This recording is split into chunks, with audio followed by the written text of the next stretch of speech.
You can now play The Legend of Zelda Tears of the Kingdom with a classic top-down camera mode. So, I seen this article a few days back and I wanted to go ahead and do a video on it just because I thought it was pretty cool. So, as you can see here, modder Max Last Breath was able to actually get a camera angle so that it kind of aligns with like a Link's Awakening and Echoes of Wisdom. So, seeing that they actually did this for Tears of the Kingdom, I think is actually pretty dope, and it looks interesting from how it comes out.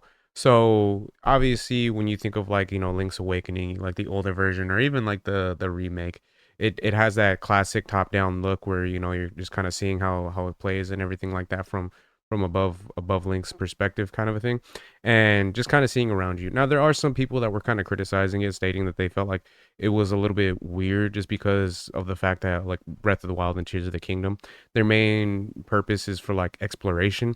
So having it so that the camera angle is above them kind of leaves a little bit of a limits to what you can actually see. But as you can see right now in a second, once we play this, that it actually I feel like it looks still pretty good. You know what I mean? It's not gonna be where you can see everything that's going on around you like when you normally play the game, but the fact that you can kind of still get that top down perspective on a game like Tears of the Kingdom, that you would usually see on something like Link's Awakening or Echoes of Wisdom is pretty cool in my opinion. You know what I mean? Or like the original Legend of Zelda. So we'll go ahead and check out this video, see what the modder was able to create, and then we'll go from there.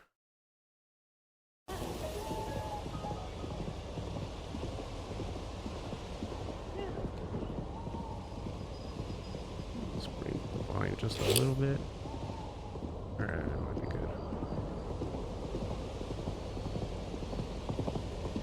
And then that is one of the other things as well, is that the modder was able to actually have it so that it'll kind of give you like a straight down perspective, just kind of like the older games, but they were able to change it as well. So if you did want to switch around, you can go ahead and do that too, which is pretty awesome in my opinion.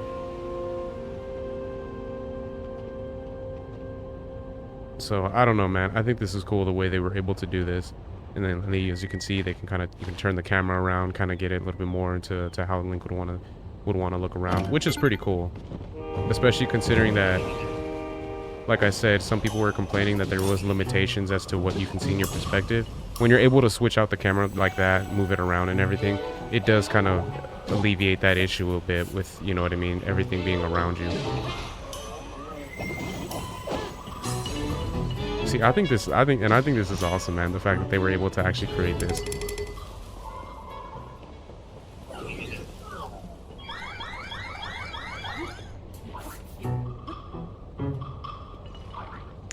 Had me a little bit worried right here when it showed him with the arrow. But as you can see, like it seemed like it worked pretty well for him, the way he was able to kind of still shoot up and everything like that, which is pretty cool. And then we'll go ahead and check out one of the other areas. So one of the shrines.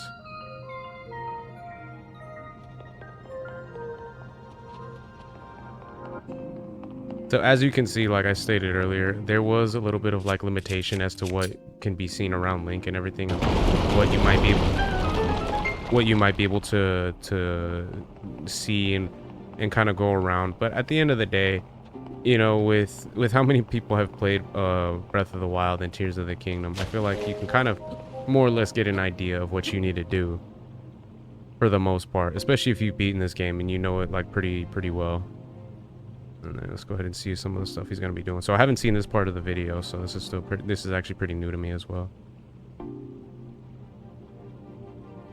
Is he doing the textures? Okay, he's just changing the camera angle.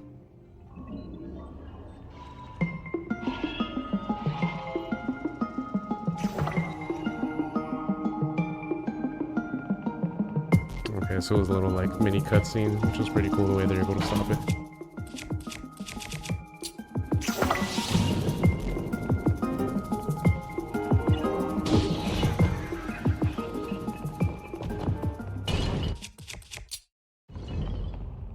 And then I like the fact that like the weapons changes, putting more items onto like that you're going to be using and stuff like that. It still is kind of in that same look. So I feel like it works really well with what you'd be able to accomplish. And then let's see what else we got here. We got the shrine, caves. See how the caves look.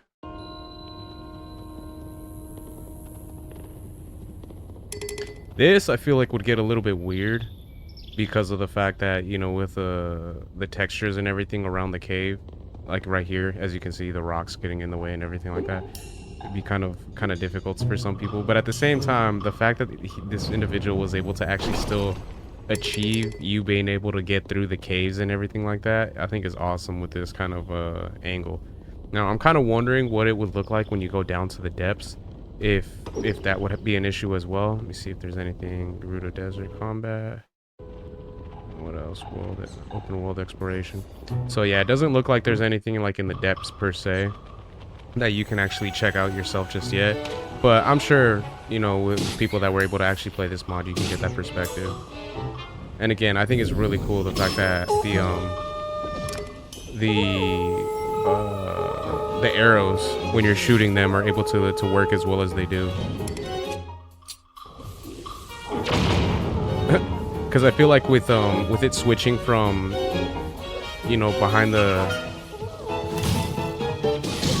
shoulder kind of perspective. Let me lower it just a little bit. From it switching from like kind of like behind the shoulder kind of perspective to third person's perspective to a fixed, you know, up down perspective. The fact that the arrows are still able to shoot as well as they do, I feel like is kind of a testament to what this person was able to actually achieve, which is awesome.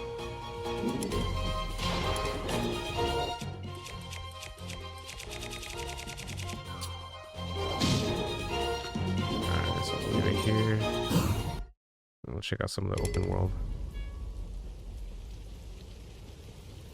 Just kind of checking around. Man, it's funny too because I haven't played Tears of the Kingdom or Breath of the Wild for that matter in a while. So seeing this gameplay and everything like that is kind of making me want to go back and play those games. I've been kind of getting a little bit of an itch to play Breath of the Wild for some reason because I haven't played that one in so long, and I was kind of thinking about streaming it as well. So maybe, you know, doing a stream of it on the channel and seeing if maybe anybody would want to check that out, kind of a thing. And then Tears of the Kingdom, that one I feel like I want to kind of just play on my own because I haven't played it in so long, and I've only played that one once. Breath of the Wild I've played a few more times than that. You know, I enjoyed that one so much. But yeah, I feel like doing a stream with that would actually be pretty fun, kind of just getting to replay those games because I enjoyed them a lot for sure.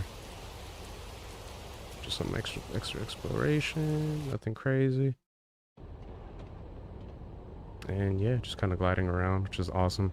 So yeah, man, I think this is really cool. I like the fact that this modder was able to actually achieve this. I think this is awesome. So if you're someone that has the Breath of the Wild on the PC and you want to check this out, I definitely recommend it because this looks like it'll be something that's fun to play and kind of just get a different perspective from it. Because I know I have a buddy that whenever he plays like GTA or he's played Red Dead Redemption, he's told me what he would do is he would play the game regularly, like over the shoulder third person kind of perspective, and then he would switch over to first person. And I had asked him one time how it felt, and he told me, he was like, man, when you play it from regular third person to first person, he's like, it honestly feels like a completely different game. So seeing something like this, I feel like being able to go from that third person perspective to the top down, I feel like would probably be the same experience where it almost feels like a completely different game and with a widely different experience, which is pretty cool. So yeah, I think this is awesome and definitely something that people should check out. And kudos to the modder, so Max Last Breath. So did an amazing job, dude, and hopefully this person can be able to come out with some more stuff that people can definitely enjoy, which would be cool. So those are my thoughts on that. Let me know what you guys think in the comments section. Would you guys be giving this a shot, and does this look like something you want to test out? So if you can let me, I'm just gonna go ahead and mute this. You guys can let me know what you guys think in the comments section. If you guys could like, share, subscribe, all that good stuff. If you guys have been watching this long, I really appreciate it. It means a lot. And yeah, until next time, Harmonic out. Peace.